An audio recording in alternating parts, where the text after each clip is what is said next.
আর বাংলাদেশের মধ্যে সবচেয়ে চালাক কারা? যারা নামাজ পড়ে না। ওদের অত ঠেকা পড়ে না। পৌষ মাসে শীতের দিনে ঠান্ডা পানি দিয়ে অজু দিয়ে নামাজ পড়বে, অত ঠেকা ওদের পড়ে না। ওরা নামাজ পড়বে 7 দিন পরে একদিন শুক্রবারে। 7 দিন নামাজ নাই, শুক্রবারে জুমার দিন টুপি মাথা দিয়ে মসজিদে যায়, আপনার মসজিদের আগের কাতারে দাঁড়াবে, জোরে করে গলা খ্যাক করে দেখাবে, আমি কল আইসি।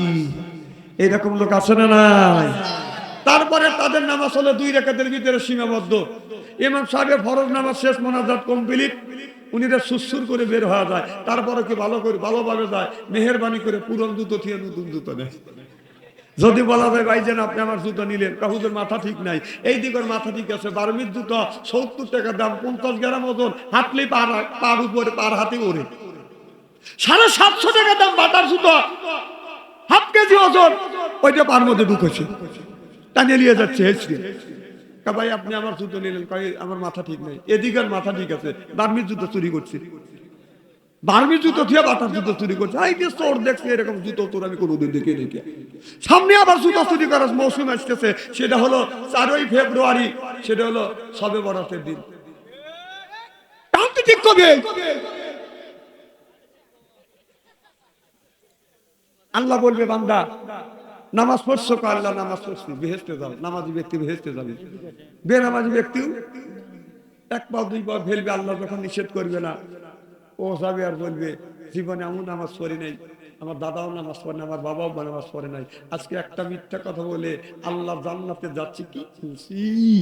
আমি কই আইডিয়া যা, তোর বাবার জান্নাত না। যাইতে যাইতে যাইতে যাইতে জান্নাতের দরজার সামনে গিয়ে দাঁড়াবে, লক্ষ্য করে দেখবে বীরের দর তালা ঝুলতেছে। তালা বোঝেন তো? বেনামাজি গোষ্ঠী যা হাত লাগাবে, নামাজি ব্যক্তি হাত লাগাবে, তালা খুলে দেবে। সুবহানাল্লাহ, জোরে কর। বেনামাজি চিন্তা করবে, নিজেও যদি নামাজ না পড়ছি, পাবলিক করছে, এটা তো দেখছি। নামাজি লোক নামাজ পড়ে, দাঁড়ানোর সাথে সাথে, নামাজে দাঁড়ানোর সাথে সাথে নজর থাকে হইলো সেজদা জায়গা। আর যারা নামাজ পড়ে না, বেনামাজির গোষ্ঠী 7 দিন পরে একদিন নামাজ পড়ে, এরকম করে নামাজ আল্লাহু আকবার বলে এরকম করে কথা কয় না। আরে ওদের চোর চোর বাপ, ওকে দেখলেই দিশা বাবা কি রকম নামাজি। তারপরে রুকুর সময় নজর থাকবে সেজদার কাছে, ওরা আটুন নিচে মাথা দেয় রুকুর সময়, ওদের নামাজই তো হয় না। কথা বল না কেন? আর এইগুলি দেখলেই দিশা পাওয়া যায় যে কি রকম নামাজি। ও যা তালায় হাত লাগাবে, ঠক ঠক করবে, খুলবে না। পাশেই থাকবে জান্নাতের পাহারাদার, ডাক দিয়ে বলবে এই জান্নাতের পাহারাদার, আল্লাহ বেহেশতে দিল, আবার তালা লাগা রাখলো, চাবি কার কাছে দাও। নামাজ না পড়ি বেহেশতে যাইতেছে। ফেরেশতা বলবে চোখ নামা, এটা দুনিয়া না। তখন বান্দা মুহূর্তের মধ্যে ঠান্ডা হয়ে যাবে। আল্লাহ জান্নাতে দিল, আবার তালা লাগা রাখলো, চাবি কার কাছে? ফেরেশতা বলবে চাবি আমার কাছে না, আল্লাহর কাছে। সুবহানাল্লাহ, এটা জোরে কর। বান্দা ফেরত চলে যাবে আল্লাহর কাছে, ডাক দিয়ে বলবে আল্লাহ তুমি আমারে জান্নাতে দিলা, আবার তালা লাগা রাখলা, রাখলা তো রাখলা, চাবিটাও তোমার কাছে রেখে দিয়েছো। বলবে বুঝছি আল্লাহ, তোমার চাবি দেওয়ার কথা মনে নাই। কত বড় চালাক দিন আমাদের গোষ্ঠী, আল্লাহ মিলে চাবি দেওয়ার কথা মনে নাই। আপনারা খুব ভালো মানুষ, আপনারা নামাজ পড়েন তো। আল্লাহ বলবে বান্দারে তোমার কাছে গেলে ওলামা যায় নাই, ভীতি প্রদর্শনকারী যায় নাই, তারা কি বলে নাই আসসালাতুল মিফতাহুল জান্নাহ। বলবে আল্লাহ গিয়েছে, কিন্তু ওইটা কর্ণপাত করি নাই। আল্লাহ বলে বান্দা ওইটা যখন কর্ণপাত করো নাই, তোমার চাবি আমার গোডাউনে জমা নাই। তাহলে বলুন নামাজের দরকার আছে না বাজার না? যারা নামাজ পড়ে না ওরা শয়তানের নানা, যারা নামাজ পড়ে না ওরা শয়তানের নানা। এবার আসুক কবরে আল্লাহ মজা দেখাইবে, যারা বেনামাজি ওরা পাজির পাপ। ভাই কত বড় চুপ করে তাকাইছে। আচ্ছা আপনারা নামাজ পড়ে না এইদিকে আমি দেখছি নাকি? আপনাদের বড় বড় চোখ করতেছেন, আপনাদের বড় বড় চোখ দেখে বাথরুম থেকে টেবিলের নিচে মাথা দিবে। নন এবার এটা শরীরের গুণদার বলা। আমার ভাইরা, আমার মুসলমান ভাইরা, আল্লাহর হাবিবের উম্মতেরা, আল্লাহ কোরআন কারীমের মধ্যে 80 থেকে 82 জায়গা বললেন ওয়াকিমুস সালাত নামাজ কায়েম করো, তুমুস যাকাত আদায় করো, কুতিবা আলাইকুমুস সিয়াম রমজান মাস আসছে রোজা রাখো। কথা কার?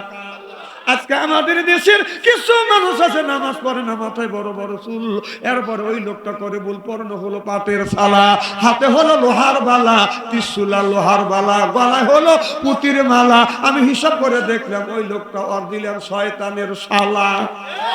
নামাজ নাই, রোজা নাই, হজ নাই, যাকাত নাই, কয় খাসার ভিতর রসেন পাখি ডুবিল কিভাবে, খাসার ভিতর রসেন পাখি ডুবিল কিভাবে, মুর্শিদকে খাওয়াইলে সানা পাখি কি খাবে, হায় হায় মুর্শিদ খাইলে মা কোন সানা, হায় হায় পাখির তো খাওয়া হইল না, মুর্শিদকে খাওয়াইলে সানা পাখি কি খাবে, পাখি দু খাবে তো তোর কি? পাখি বলে বেশি বেশি করে নামাজ পড়ো, বেশি বেশি করে রোজা রাখো, পাখির খাদ্য বেশি বেশি করে জিকির করো, বেশি বেশি করে রোজা রাখো, বেশি বেশি করে নামাজ পড়ো। রাসূল বললেন কুল্লু সাইল সেকালাতুল কুলবিহিল যিকরুল্লাহ, বেশি বেশি করে জিকির করলে কলবের ময়লা পরিষ্কার করে দেয় কে? এই যে কাপড়ে যদি ময়লা মারে সাবান সোডা দিয়ে ধৌত করলে সেইটা পরিষ্কার হয়, শরীরে যদি ময়লা মারে সাবান দিয়ে পানি দিয়ে ধৌত করলে সেইটা পরিষ্কার হয়, কলবের মধ্যে যদি ময়লা পড়ে কি দিয়ে আপনি পরিষ্কার করবেন?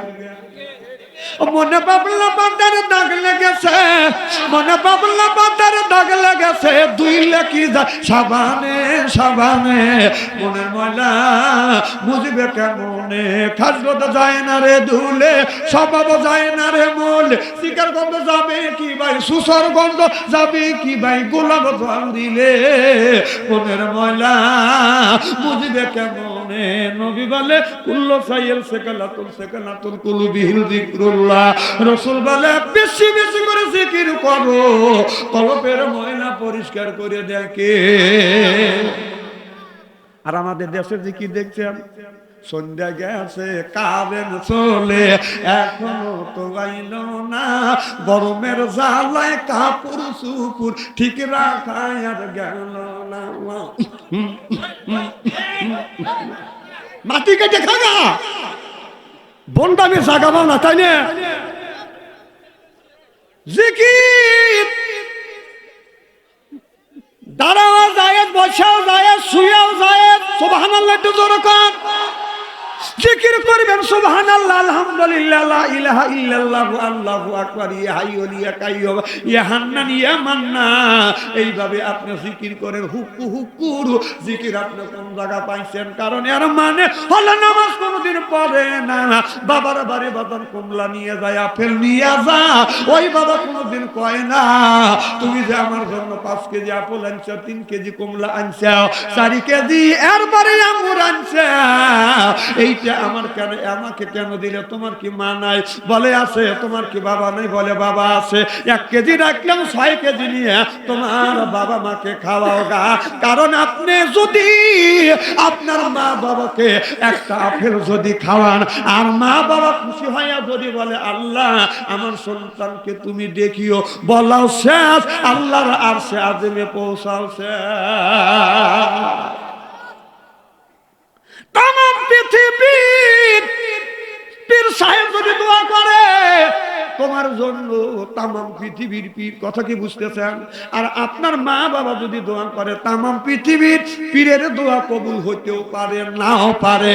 আর আপনার বাবা, আপনার মা যদি দোয়া করে, আপনার বাবা যদি লুচ্চা হয়, আপনার মা যদি বেশ্যা হয়, ওই লুচ্চা বাবা আর বেশ্যা মা সন্তানের জন্য দোয়া করলে এই দোয়া কবুল করে নেয় কে? আল্লাহ। আল্লাহ মিকুনা শামসু কামা, আল্লাহ আল্লাহ মিকুনা আরদু জামা, আনতুম আল্লাহ নাবাস্তুম মুসলিম কিসানা, আনতুম আল্লাহ নাবাস্তুম মুসলিম হোতা কাম সিল্লাকান মারহাবা। আমার ভাইরা আমার, আল্লাহ বলে দুনিয়ার মানুষেরা ইবাদত করবে তুমি, আল্লাহ বলে ফাদু খুলি ফি ইবাদি, আল্লাহ বলে আপনার ইবাদতের মধ্যে নামাজ আছে, রোজা আছে, হজ আছে, যাকাত আছে, কুরবানি আছে, মা বাবার খেদমত করা, বোর সাথে সুন্দর ব্যবহার করা, এগুলো হলো আল্লাহকে খুশি করবার জন্য, এটা হলো বাদান ইবাদত। আল্লাহ বললেন এই ইবাদত যদি করতে পারো ওয়াদখুলি জান্নাতি, আল্লাহ বলে বান্দারে ইবাদত করবে তুমি আর জান্নাত দিব আমি। আল্লাহ যখন জান্নাতে দিবে আর জান্নাতে যখন দিবে আদর করে করে বাদান মানুষকে বাদান জান্নাতে পাঠাইবে। যখন আল্লাহর ফেরেশতা আদর করবে, বলো বান্দা, আল্লাহর বান্দা চলো জান্নাতে যায়, আল্লাহর বান্দা জান্নাতের প্রথম যখন গেট দেখবে ওইটা দেখে বাদান লোটা গটি বস্তা যা আছে এইটা নিয়ে বসে পড়বে। আল্লাহর ফেরেশতা আদর করবে আর বলবে এটা আল্লাহ জান্নাত না, এটা হলো জান্নাতের প্রথম গেট। সুবহানাল্লাহ বললেন না? আমাদের বাড়িতে আছে যদি বাদান জামাই, জামাই পাইলে বাদান শাশুড়ি শ্বশুরি করে বাদান আদর, জামাই মনে করে হায়রে আমার কদর, পাইয়া দেয় বিদেশি চাদর, জামাই মনে করে হায়রে আমার কদর, শাশুড়ি তৈরি করে পিঠে হলো কুসলি, জামাই কিনে আনে মেলা থেকে বাদান মিষ্টি, শাশুড়ি জব করে খায় মুরগি হলো দেশি, জামাই খায়া হয়ে যায় বাদান খুশি, শ্বশুর কিনে আনে হাতের থেকে গরুর গোস্ত, জামাই খায়া মনে মনে কয় বউ আর শ্বশুর শাশুড়ি হলো আমার দোস্ত, তারপরে খায় হলো পোলা, খায়া মনের মধ্যে দেয় দোলা, তারপরে খায় বাদান দই, খায়া তো বাদান হইচই, তারপরে খায় পেপসি কোকো কোলা, খায়া তো মনের মধ্যে দেয় দোলা, তারপরে খায় কাঁচা সুবরি দিয়ে একটা পান, খায়া তো মনের মধ্যে আসে গুনগুনি গান, তারপরে খাই এক খাবলা হেলাপাতি জর্দা, শরীর তার গামিয়ে যায়, বুঝায় আমি বড় মর্দা।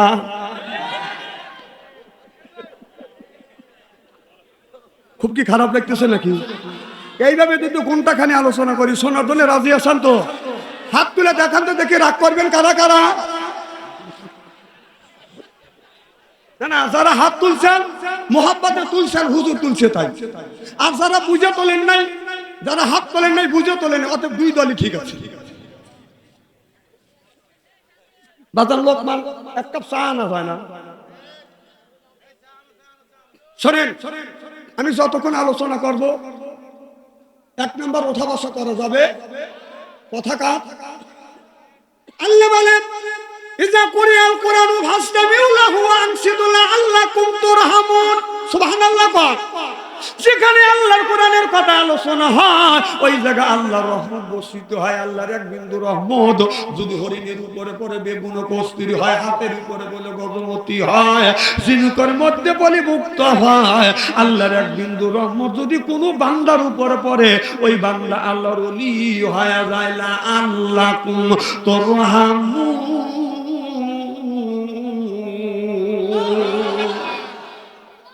এক নম্বর আমার মাহফিলে ওঠা বসা করা যাবে। দুই নাম্বার আমার চেহারার দিকে বাদান ছায়া থাকতে হবে। আলেম যদি কালো হয় তার চেহারার দিকে ছায়া থাকলে সগীরে গুনাহ মাফ করে দেয়। চেহারাটা কি একবারে খারাপ নাকি? আমি কি বলছি যে আমি নায়ক? কোরআনের নায়ক। আল্লাহ দান ভাই, খুব সুন্দর কথা কই, জোরে কর মারহাবা। আমার ভাইরা, আমার আল্লাহ বলে বান্দারা কোরআন শরীফ ধর, বসে বসে পড়, তারপরে তুই মর। আমি আল্লাহ তুই কি তোমাদের পর কিয়ামতের ময়দানে আমি আল্লাহ তোমাদের বানা দেব হুর পরিদের বর। সুবহানাল্লাহ বললেন না? এই জন্য কোরআন শরীফ ধরি, বসে বসে পড়ি, তারপরে যদি মরি আল্লাহ কয় বেহেশতে দিব আমি, পাও টিপে দিবে হুরি আর নুরি। সুবহানাল্লাহ বললেন না? আমরা যখন কোরআনের মাহফিলের মধ্যে আসে আল্লাহর বান্দি, মা বোনেরা কি আছে? আমরা যারা কোরআনের মাহফিলের মধ্যে আসি আল্লাহর বান্দি, আর করব না কোনোদিন স্বামীর সাথে জর্গা আর ফোন দিয়ে। কোরআন হাদিসের কথা শুনে বাড়ি চলে যাব হইয়া আল্লাহর খাতি বান্দি। এই দিন আমাদের মাথায় টুপি, মুখে দাড়ি, এটা হলো মুসলমানের চিহ্ন। কোরআন হাদিস পড়বো তো তুমি জীবন গড়ব, নিজের জীবনটা করবো ধন্য। কোরআন শরীফ যারা পড়ে না ততটা জীবন চলায় না, ওরা হলো এক নাম্বার জগান্ন জগান্ন জগান্ন। বেটা চল, ঠিক কথা, সত্য কথা যায় চাই দেয় না। না বাচ্চা বউ মানা করে দিছে, বাচ্চা অন্তরে জলসা যা, ওখানে চেঁচাচেঁচি করো না। শরীর দুর্বল হয়ে যাবে, দেহের ওজুদানি নষ্ট না হয়, ব্যথা সাল হব। আসলে কি খুব কষ্ট দেওয়ার জন্য আসছে নাকি? নারায়ণ তাকবীর। আমার ভাইরা, আমার মুসলমান ভাইরা, আল্লাহর হাবিবের প্রিয় উম্মতেরা বাদান ভালো করে লক্ষ্য করে শুনুন। হযরত শেখ ফরিদ রহমাতুল্লাহ আলাইহি ছোট্টবেলায় বাদান বাবা মারা গেছে, মা লালিত পালিত করতেছে, কিন্তু মায়ের নৈতিক দায়িত্ব, বাবার নৈতিক দায়িত্ব, যদি ছেলে সন্তান বড় হয়, বাবা যখন নামাজে দাঁড়াইবে, এই বাবার নৈতিক দায়িত্ব নিজের ছেলেকে নামাজের ট্রেনিং দেওয়া। সুবহানাল্লাহ বললেন না? কারণ দেখছেন ইন্দুর, এই যে ছোট বিড়াল আছে, এই বিড়াল যখন বাদান তার বাচ্চা তোলে, এই বাচ্চাটাকে শিকার করবার জন্য মা বিড়ালটা বাদান একটা ইন্দুর বাদান ধরিয়া আনে, আনিয়া মা বিড়ালটা আপনার ওই যে বাচ্চা বিড়ালের কাছে দিয়া এই ছেলেটাকে, বাচ্চাটাকে বলে, বেটারে এই যে ইন্দুর আনছি, তুই শিকার কর।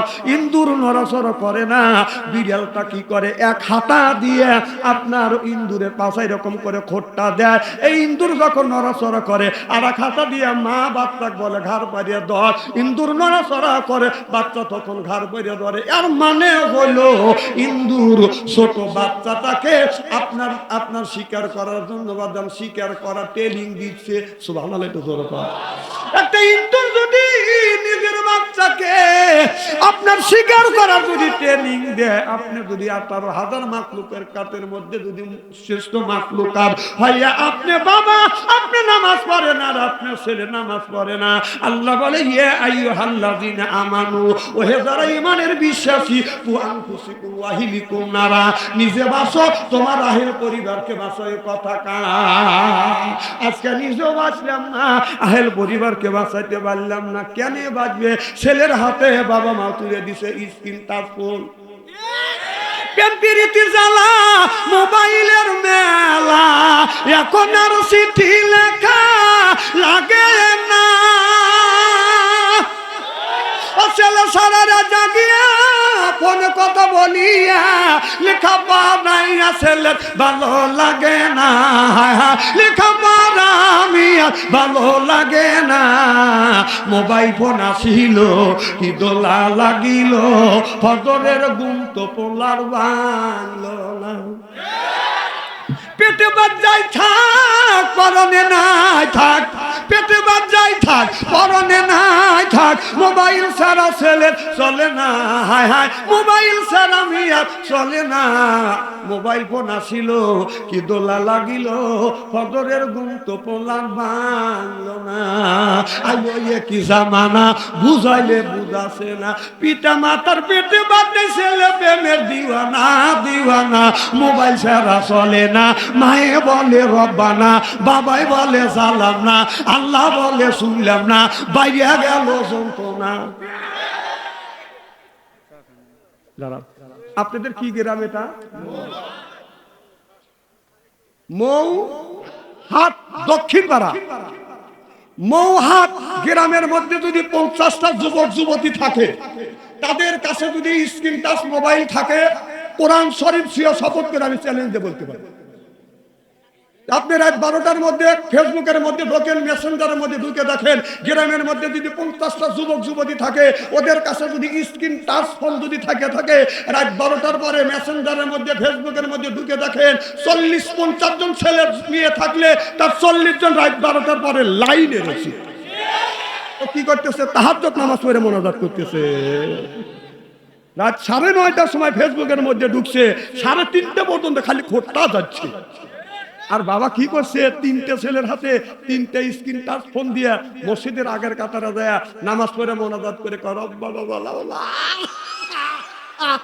এবি ফাক ফাক করে বাবা, তোর ফাক ফাক ব্যাক করে বাবা নিয়ে 5 পয়সার লাভ নাই। কতক্ষণ না কে তোমার ছেলে মোবাইলের মধ্যে যত অন্যায় করবে, যত পাপ করবে, এই পাপকে 3 ভাগে ভাগ করা হবে। 1 ভাগ ছেলে পাবে, 1 ভাগ মা পাবে, 1 ভাগ বাবা পাবে। বিশ্ব যদি না হয় মরিয়া দেখেন, মরিয়া দেখেন, আল্লাহ বাঠাম ভাটাবি। 3টে ছেলের হাতে 3টে স্ক্রিন টাচ ফোন দিয়ে ঠাক ঠাক করে ব্যবহারতেছে, তাই না? ছেলেরা আজকে মেয়েরা মোবাইলে আসক্ত হয়ে গেছে, মোবাইলের মধ্যে আবার খেলে খালি পাইলট না, ওরা আপনার জুয়া খেলে। হ্যাঁ, তোমরা জুয়া খেলো রে বাবা, নিজের জীবনটা নষ্ট করে দিচ্ছ, আবার গাঞ্জাও খায়। বাবা তোমাদের পায়ের নিচে হাত থেকে অনুরোধ করি, জুয়া খেলো না বাবা, সংসার শেষ, সংসার শেষ। মাদক দ্রব্যের মধ্যে ছেলেরা আসক্ত হয়ে গেছে। ঠিক করলেও ঠিক, না বললেও ঠিক, এটা হলো আপনাদের ব্যাপার।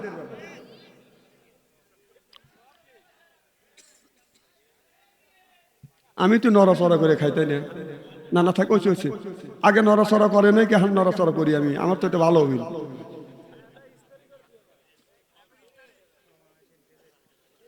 যদিও একটু দেরি হয়, রাইত হয়, আপনার আসাম তো আখিরি মোনাজাত পর্যন্ত। মার হবে একটা জোরে কর বাবা। এই যে মোবাইল ফোন, আরে ছেলে মেয়েরা জাহান্নামের দ্বার প্রান্তে চলে গেছে। না, আল্লাহ রাসূল বলেছে ইয়ারফলিন বিদ্যা উঠে যাবে, ইয়াকসুরুল জাহিল, জাহিলি তদস্যিত হবে, সেই অবস্থা হয়ে গেছে। যেরকম ঠিক কিনে আজ থেকে 40 থেকে 45 বছর আগে আমি একটা হাদিস শরীফ পড়েছি, আল্লাহ রাসূল বলেছেন ইয়ারফলিন বিদ্যা উঠে যাবে, ইয়াকসুরুল জাহিল, জাহিলি তদস্যিত হবে, সেই অবস্থা কিন্তু আজ বাংলার জমিনে হচ্ছে। কারণ যখন রাসূল বললেন যে এমন একটা সময় আসবে, রাসূল সাল্লাল্লাহু আলাইহি সাল্লাম বলেছে এমন একটা সময় আসবে, এই সময়ের মধ্যে আগুনের কয়লা অর্থাৎ আগুন রাখা, হাতে আগুন রাখা সম্ভব হবে, কিন্তু মানুষের ভিতরে ঈমান থাকবে। রাসূল সাল্লাল্লাহু আলাইহি সাল্লাম যখন বললেন, এই হাদিসটা পড়ে আমি পুরোপুরি বিশ্বাস করেছি, কিন্তু আমি চিন্তা করলাম যে আগুনের কয়লা কিভাবে হাতে রাখা সম্ভব হবে। আমি রিসার্চ গবেষণা করতে করতে দেখলাম যে 15 বছর আর 10 থেকে 15 বছর ধরে আমার কাছে ধরা পড়ছে আগুনের কয়লা হলো মোবাইল, আর ভিতরে ঈমান নাই। কারণ যার কাছে স্ক্রিন টাচ ফোন আছে, ও যে অর্ধ উলঙ্গ অশ্লীল ছবি দেখে নাই, আমি বিশ্বাস করি না। কারণ এই জিনিস সারা বাংলাদেশ, আমি টাচ ফোন না, বাটম ফোন নিয়ে মোবাইল দিয়ে আমি লড়াচড়া করি। কারণ আল্লাহ বলেছে যে মহিলার দিকে একবার তাকালে আল্লাহ মাফ করবে, দ্বিতীয়বার তাকালে আল্লাহ তার আমলনামায় গুনাহ লিখবে। আজকালকার যুবক ছেলেরা বলে হুজুর একবার মহিলার দিকে তাকালে যদি আল্লাহ মাফ করে দেয়, দ্বিতীয়বার তাকালে যদি আল্লাহ আমলনামায় গুনাহ লেখে, হুজুর এক নজরে 1.5 ঘন্টা তাকা থাকবে। এগুলো একটা কথা হইল? হুজুর মাহফিলে গেলে আপনারা বলেন যে হ্যাঁ মহিলার দিকে একবার তাকালে আল্লাহ মাফ করবে, এরপরে মসজিদে গেলে হুজুরে বয়ান দেয় মহিলার দিকে একবার তাকালে আল্লাহ মাফ করবে, দ্বিতীয়বার তাকালে আল্লাহ আমলনামায় গুনাহ লিখবে। তবে বাংলাদেশের প্রত্যেকটা পুরুষের ভাগে 3.5 জন করে মহিলা করে গেছে। আবার কয় এখনই মানে তুমি জানো না? না, তুমি একটা পুরুষ একটা যুবক আর 9টার হাতে প্রেম করো, তুমি বোঝো না? স্ত্রী বলে এমন করা করবো না, লুঙ্গি খুলে রাখবো না। কিন্তু আমার কথা ওভারটেক করলে মানুষ খারাপ বলবে, আমি বলবে রেছি আর তোমরা শুনতে আসি। আবার কয় ঠিক।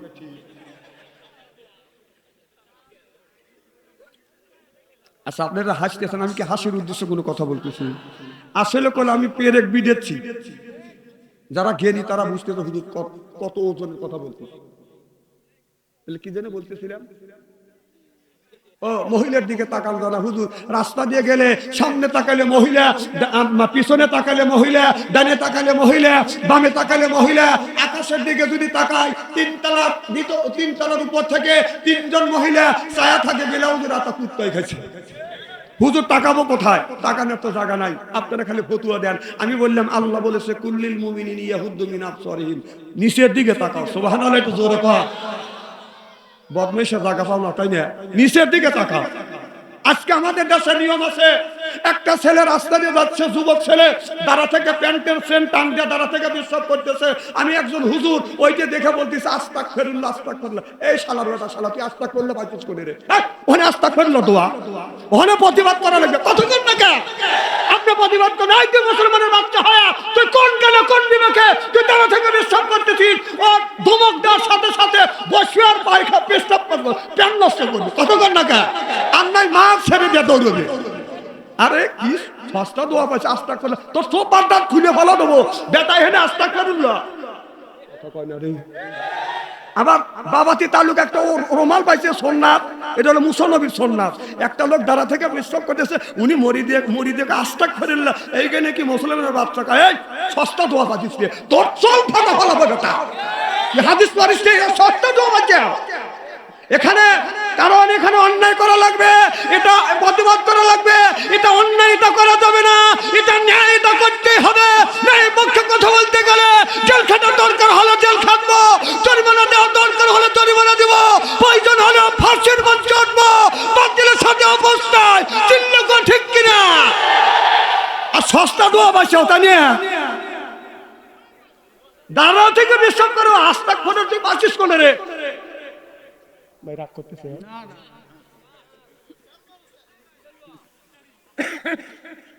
স্ত্রী দেখলেন কি মুহাম্মাদুর রাসূলুল্লাহ সাল্লাল্লাহু।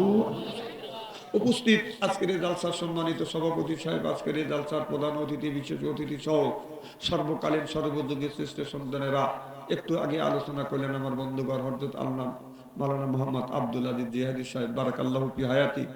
আল্লাহ যেন তার কণ্ঠ যোগ্যতা ইসলামের জন্য কবুল করুন, বারাকাল্লাহু ফি হায়াতি, সকলে কোন আমিন। উপস্থিত দিনদার পরহেজগার আল্লাহ ভাইরা, পর্দার অন্তর আড়ালে মাহফিল শুনবার জন্য পর্দা করে বসে আছেন আমার পর্দা নিশে মাথার মুকুট মা ও বোনেরা, আমার ছোট্ট চিনহের ছোট্ট ভাইরা, সমবয়সে চিনহের সমবয়সে বন্ধু, আমার মুরব্বী বাবাজিরা, সকলের উপরে রইল আমার আন্তরিক অভিনন্দন। সর্বপ্রথম সেই মহান আল্লাহ তাআলার লক্ষ কোটি শুকর এবং প্রশংসিত, যিনি আপনাকে আমাকে মনোনীত করে কোরআনের মাহফিল বেহেশতের বাগানের মধ্যে আসা এবং বসার সুযোগ করে দিয়েছেন। তাতে আপনারা খুশি না বেজার? কম না বেশি? যারা এখনো আসতে পারে না, শুয়ে পড়েছে অথবা মেলার মধ্যে ঘোরাফেরা করতেছে অথবা ফেসবুকের মধ্যে লিপ্ত আছে, ওনারা খুশি না বেজার? জোরে বলুন, জোরে বলুন। জি না, ওরাও খুশি। ওরা বলতেছে তারা কোরআনের মাহফিলের মধ্যে গেছে, ওরাই ঢুকছে, ঘুম পাড়তেছে ওই দিচ্ছে, অথবা ফেসবুকের মধ্যে লিপ্ত আছে ওরাই দিচ্ছে। আমি বলি তোর বাপ দাদা 14 গোষ্ঠী কোনোদিন ফেসবুক ধরে নাই, ঘুম পারে নাই। আর ঘুম পার, কোরআনের একটা হক আছে, মাহফিলের একটা হক আছে, এলাকাবাসীর একটা হক আছে, আলেম ওলামার হক আছে, বিদেশি মেহমানের হক আছে। হক তুমি নষ্ট করেছো, এর জন্য আল্লাহর কাছে জবাবদিহিতা করতে হবে। সিল্লা কোন ঠিক কিনা? ওদের চাইতে আল্লাহ লক্ষ লক্ষ কোটি কোটি গুণ দয়া করে মায়া করে কোরআনের মাহফিল বেহেশতের বাগানের মধ্যে আসা এবং বসার সুযোগ করে দিয়েছেন। সকলেই সমস্বরে উচ্চ কণ্ঠে বলুন আলহামদুলিল্লাহ। মানবতা মুক্তি দূত আখিরি নবী এমন একজন নবীর উম্মত করে পাঠাইছে, এই নবী উম্মতের ব্যাপারে হা বললে হালাল হতো, না বললে হারাম হতো, পা ফেললে আরশে আযমে যেত। সুবহানাল্লাহ, একটু জোরে কর। সেই নবীর দল করার জন্য কারা কারা রাজি? দুই হাত টান করে দেখান তো দেখি। আলহামদুলিল্লাহ, হাত নামান। এই মুহূর্তে হয়ে গেলাম আমরা নবীর দলের লোক, নবীর দলের কর্মী। দুনিয়ায় যতগুলি নেতা আছে প্রত্যেকটা নেতার কর্মীরা, তার নেতাকে জানাই ওয়েলকাম, স্বাগতম, শুভেচ্ছা। আমরা বাংলার জমিন থেকে নবীর প্রতি জানাতে চাই লক্ষ কোটি দরুদ ও সালাম। সকলেই পড়ুন সাল্লাল্লাহু আলাইহি ওয়াসাল্লাম। সর্বপ্রথম জানতে চাই আমার ভাইরা, আপনারা সকলেই ভালো আছেন? আল্লাহ আপনাদের দোয়া আমাকে সুস্থভাবে সহিভাবে আপনাদের সামনে উপস্থিত করেছেন। তবে আপনাদের পবিত্র জবান থেকে এ গুনাহগার বাচ্চু আনসারির জন্য খাস করে দোয়া করুন, অল্প সময় হলেও যেন কোরআন আর হাদিস থেকে বাস্তব ভিত্তিক 2-4টি কথা আমার মুনিব, আমার রব, আমার সৃষ্টিকর্তা, আমার বিধানদাতা, আমার রিজিকদাতা আমার জবান থেকে যেন বের করে দেয়। সকলে কোন আমিন। আর একটিবার বলুন, একটু জোরে বলুন। আমি আপনাদের কাছ থেকে দোয়া চেয়ে নিয়ে আপনাদের সার্বিক আর মঙ্গল কামনা করে আলোচনা শুরু করছি ইনশাআল্লাহ। কিয়ামতের কঠিন ময়দানে আল্লাহ রাব্বুল আলামিন বান্দাকে সর্বপ্রথম জিজ্ঞাসা করবে, বলবে বান্দা নামাজ পড়ছো? নামাজি ব্যক্তি বলবে আল্লাহ নামাজ পড়ছি। সুবহানাল্লাহ, একটু জোরে কর। বেনামাজি ব্যক্তিকে আল্লাহ চেনে কি চেনে না? বেনামাজি ব্যক্তিকে বলবে বান্দা নামাজ পড়ছো? বেনামাজি ব্যক্তি কথা বলবে না। আল্লাহ আবার বলবে বান্দা নামাজ পড়ছো? বেনামাজি ব্যক্তি কোনো কথা বলবে না। আমি বাংলাদেশের এমন কোনো ডিস্ট্রিক্ট নাই যে ওই জেলায় আল্লাহ আমাকে নেয় নাই। আমি প্রত্যেকটা জেলায় যাই, আমি স্তব্ধ দেখেছি বাংলাদেশের মধ্যে সবচেয়ে অবোধ মানুষ কারা? আজান শুনলে যারা মসজিদে যায়, ঠান্ডা পানি দিয়ে ওযু দিয়ে নামাজ পড়ে, এদের চাইতে অবোধ আর সহজ সরল সোজা মানুষ আল্লাহর জমিনে নাই। খুব ধীরে কোন সুবহানাল্লাহ।